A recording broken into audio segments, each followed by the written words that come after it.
The morning of the 7th of December 1941 was bright and sunny over Pearl Harbor. The sky was clear and the waters of the harbor shimmered under the early morning sun. It seemed like any other peaceful day in paradise. A light breeze blew across the Pacific Ocean, very different from the trouble that was coming. The gentle waves lapped against the shore, creating a serene and tranquil atmosphere.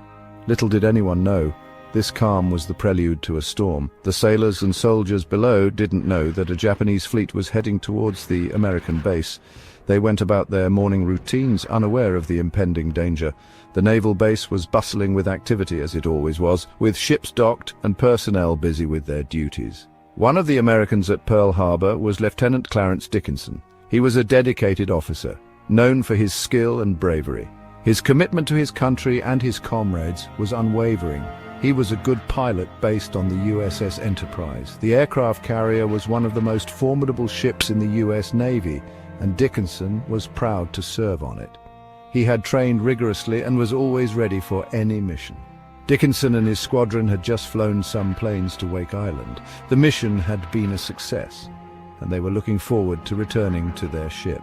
The flight back was uneventful, and the pilots were in high spirits. They were going back to their ship, not knowing about the attack that would bring the United States into the Second World War.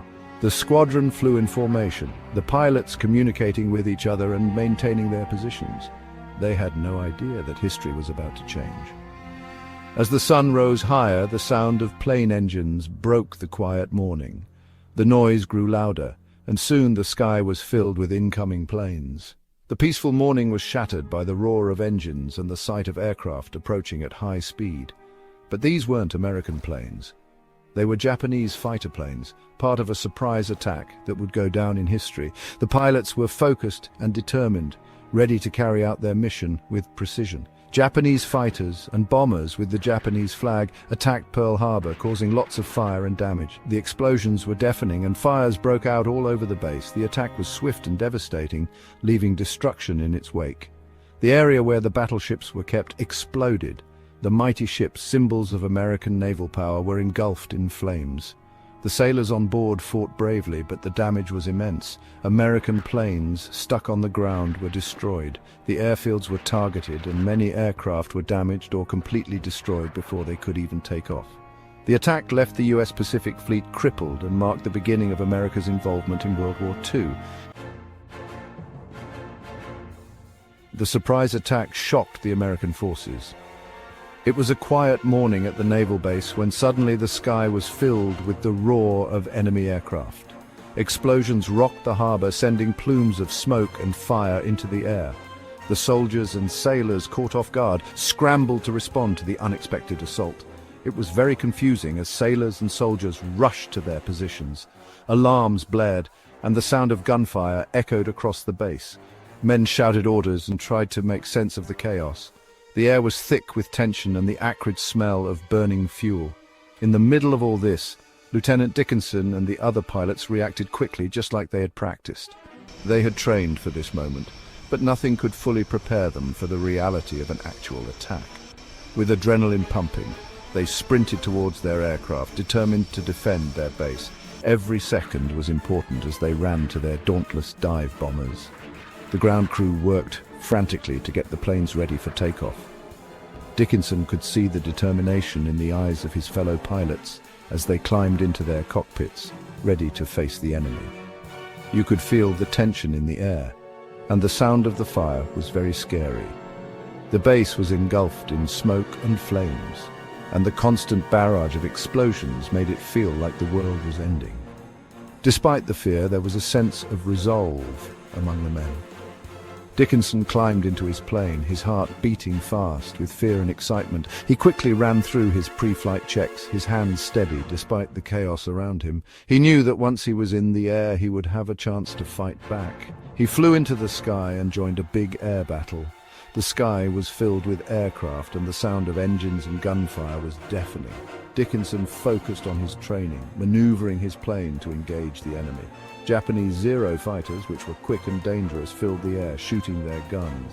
These agile fighters were a formidable opponent, and Dickinson had to use all his skill to evade their attacks and find an opening to strike back. American planes, with fewer planes and not as easy to move, fought bravely against a stronger enemy. Despite being outnumbered and outgunned, the American pilots showed incredible courage and determination.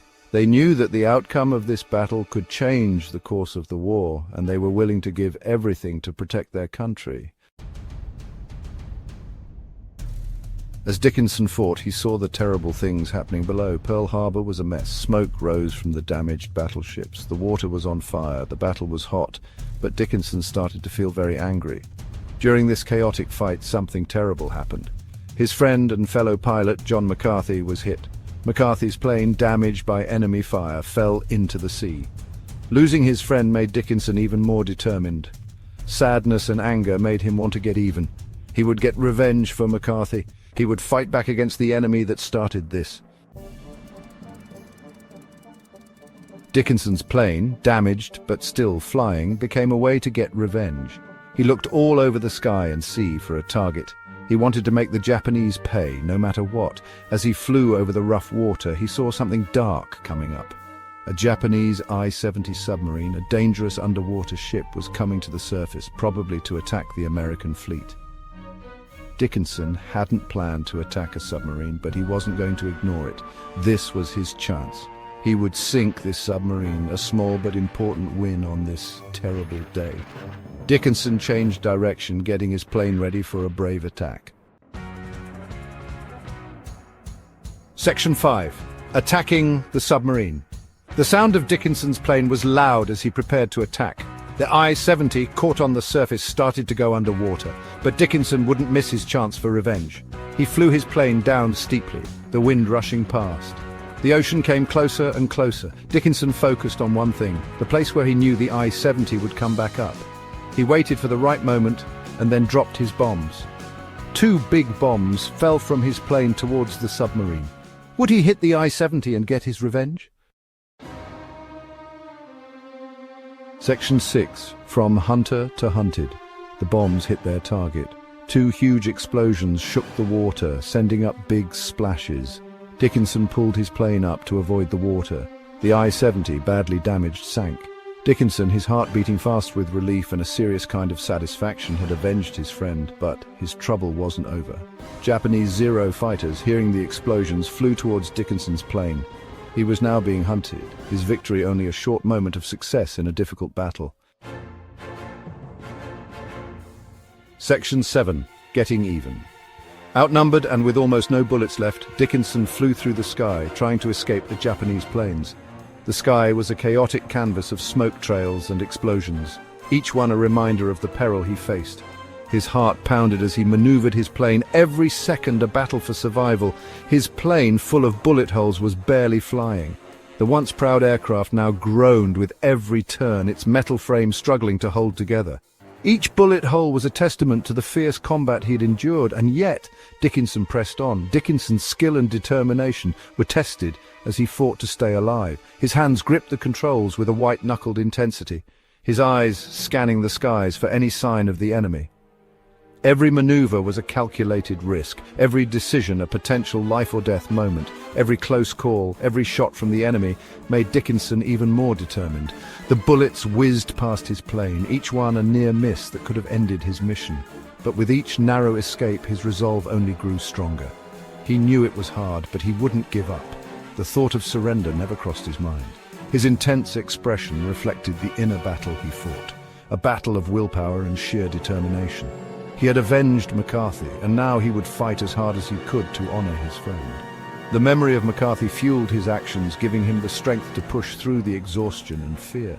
The photograph of his fallen comrade was a constant reminder of why he fought.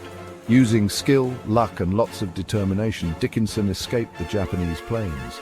It was a combination of his piloting prowess, a bit of fortune, and an unyielding spirit that saw him through.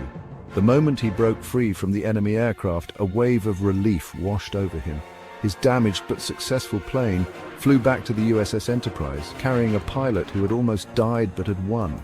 The sight of the aircraft carrier was a beacon of hope, a promise of safety after the harrowing ordeal. As he landed, the crew's cheers echoed his own sense of triumph. Dickinson had not only survived but had also settled a score, honoring his fallen friend in the process. Section 8. Remembering a brave pilot. What Lieutenant Clarence Dickinson did that day became a symbol of American strength. His brave attack on the I-70 to get revenge for his friend was the first Japanese warship sunk by the USS Enterprise in the Second World War. But Dickinson's story didn't end there. He kept serving his country, becoming a rear admiral. His bravery and hard work inspired other sailors and pilots during the war. His story shows how brave and selfless the people who fought in the Second World War were. And it reminds us of the sadness of war and the strength of the human spirit. Section 9. Remembering our heroes. Today we remember Lieutenant Clarence Dickinson and everyone who fought in the Second World War. Their bravery, their sacrifice, and their strong belief in freedom stopped bad people from winning. The story of Dickinson's attack on the I-70 shows us the chaos, the fear, and the amazing acts of bravery that were part of the Second World War. It's a story that should be told again and again so we don't forget the sacrifices of those who fought for our freedom. As we think about what happened on that terrible day, let's remember them by trying to make a world where wars don't happen anymore and where peace and understanding are everywhere.